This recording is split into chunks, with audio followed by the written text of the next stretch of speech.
Hello my dear friends, and welcome back to another video. We have a lot of awesome stuff to talk about today with a focus on The Bad Batch Season 3, but we begin with a few pressing updates. So cast your mind back to about a week ago. There were rumours that episodes 1 to 6, the classic George Lucas saga, was being re-released in theatres May 4th weekend, part of the celebration of Star Wars Day, May the 4th be with you, and for the 25th anniversary of The Phantom Menace. Well, Star Wars have now confirmed it, but they also confirmed the sequel trilogy is part of it, so all 9 saga movies. It's part of a long marathon, from Phantom Menace to Revenge of the Sith, New Hope to Jedi, and Force Awakens to Skywalker.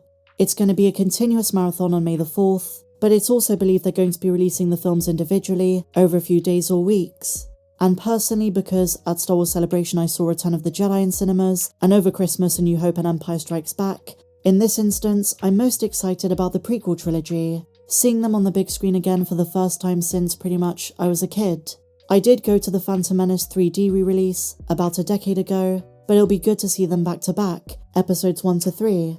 And as we spoke about, a preview of The Acolyte is also confirmed to follow the screenings, which kind of gets the casual fans on board. Those who are going just to see The Phantom Menace are also going to get a first look at the Disney Plus show. But the excitement from fans has been great. So many can't wait to see their favourite Star Wars movies the way Star Wars was meant to be seen, on a big screen, in theatres, an event. This is something StarWars.com even quotes.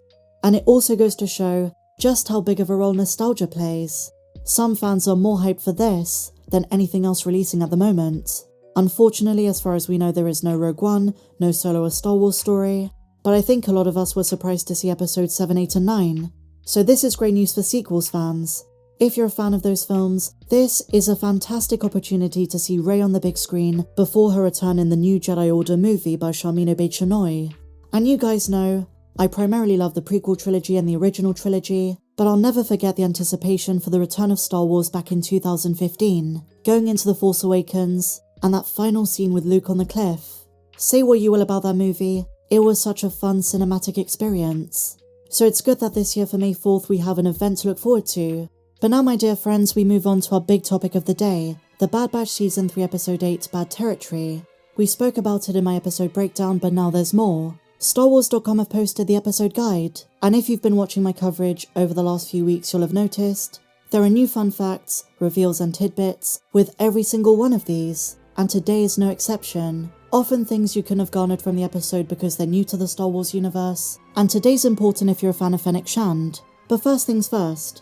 So the main villain of the episode, Silas Arys. I made the assumption, as did most fans, that this guy was from the Yamri species, brutal creatures first found in A New Hope, but it turns out it's not. They said this: while sharing some similar characteristics to the praying mantis-like Yamri, Silas Arys is of a newly created insectoid type, thought to be a subspecies of the Yamri. So it was true from a certain point of view, but this is a very new type, an insectoid Yamri subtype. Our next tidbit is the big one. Fennec Shand's ship finally has a name. Her ship is appropriately named Outcast. We didn't actually know this before, and StarWars.com doesn't really make it a big deal, they just kind of slip it in. I'm a fan of it. I'd love to know more backstory as to how she got this ship, how she becomes a master assassin, just more Fennec backstory. She's a big component of the first season, and then here again in the third. She's the one who's presumably going to put Asajj Ventress in contact with the batch surrounding M-Counts. And considering she's got an importance in the New Republic with Book of Boba Fett and Mando, I'm amazed we know so little about her as a character. Ming-Na Wen, as a legend, deserves her character to be fully fleshed out. So this brings us on to what I suppose is one of the main questions of the video. Who did Fennec contact at the end of the episode? And did she betray Hunter and Wrecker? From the various discussions I've seen, fans can't seem to agree. You would assume it's Asajj Ventress, and this is definitely my guess. But you never know, curveballs are nothing new.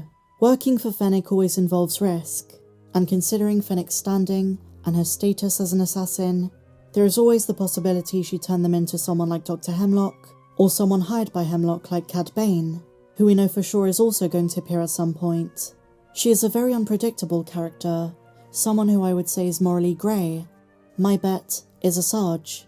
Our next tidbit concerns the alligators, the ones that Wrecker and Hunter had to fight. They've got a name. The species is called Grizzard, or Grizzards, if you prefer. We also now have the name of the space station where the bar was located, where Hunter and Rekko found Fennec Shand. It's the Saria space station, located over the blue planet with the same name, Saria. Now this is a massive detail I've not seen anyone talk about, but this location originates in the 2009 guidebook Star Wars: The Essential Atlas. But Disney Canon has never acknowledged it until now. On the space station, mercenaries and other travelers can dock their ships, and maybe find their next job, if they're brave enough to walk the darkened corridors and tangle with some of the most feared assassins in the galaxy.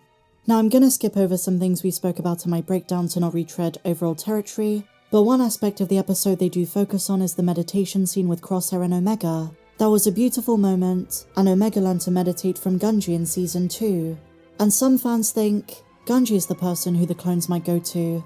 Yes, he was just a Padawan when Order 66 happened, but he might know a thing or two about M-counts. Somehow I suspect the Empire is already after him, and they're sending out Class 1 bounty hunters to track down M-count targets. Following Season 2, Gungi is definitely on that list.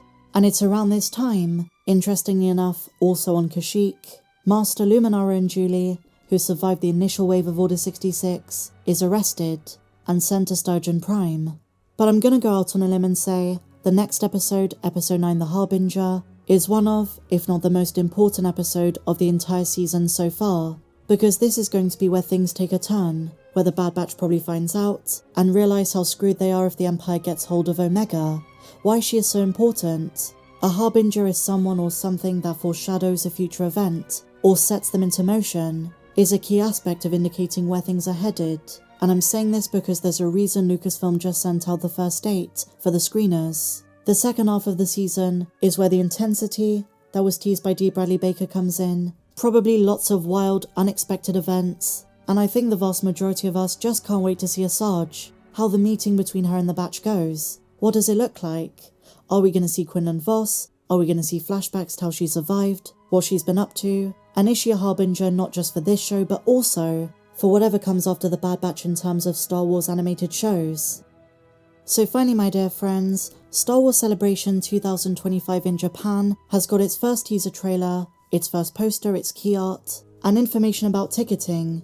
They go on sale on Thursday, May 2nd. It's going to be a pretty massive event, similar in some ways to Star Wars Celebration 2023 in London, but of course with a very different approach and different focuses. And I say this because 2025 is when we're really starting to seriously talk about the next Star Wars movie, probably The Mandalorian and Grogu. That could be the event where we get our first footage. And by the way, I think this poster with Darth Vader, the branches of a cherry blossom tree, the rising sun of the Japanese flag, Mount Fuji in the center, is gorgeous. The traditional Japanese black ink painting style. Even if I don't personally go, I'll be covering all of the updates that come out of that convention. But with that said, my dear friends, share your thoughts on all of today's news in the comments down below. Are you looking forward to next week's episode of The Bad Batch? And are you planning to celebrate May the 4th with a Star Wars Saga marathon? If you enjoyed this video, please be sure to give me a big fat thumbs up, subscribe if you're new, and I'll see you in the next video. May the Force be with you, always.